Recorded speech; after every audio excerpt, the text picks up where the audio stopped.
अस्सलाम वालेकुम। अज ही लूसन बीजन आए हैं मरब्बे ते बीज लिया पानी लाने लए हैं। 2 क्यारे भर ले ते दिखाने तुहानू पानी किंज टुरदा पिया क्यारे च। परला क्यारा भर लिया जी, आ भी बस नेड़े लग्या होया। किले की लाम आ, 1 क्यारा रह गया। 2 कनाल पट्ठे बीजे।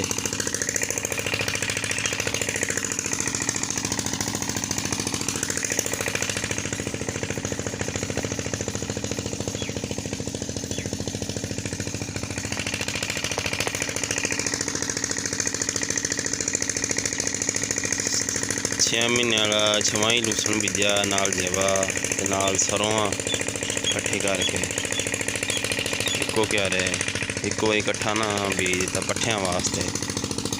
हम जा रहे हैं बोर ते, जाके तुहानू पानी दिखाने बोर दा। छोटा बोर आ, पानी चसदा नहीं कढ़दा पिया।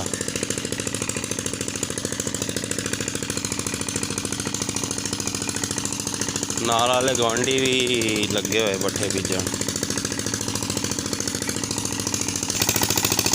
टोक च पानी पै रहा जी। छोटा बोर आ, फुट जी बोर लगा होया।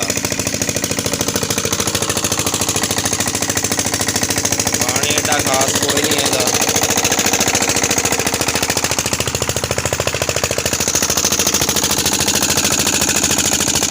16 का बीटर आ।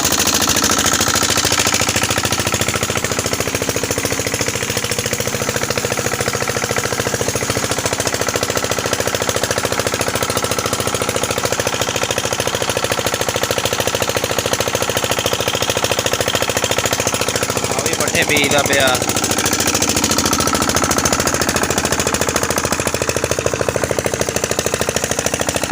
तकरीबन 11 भरने वाला ते अपने घर ही छड्डदे हैं।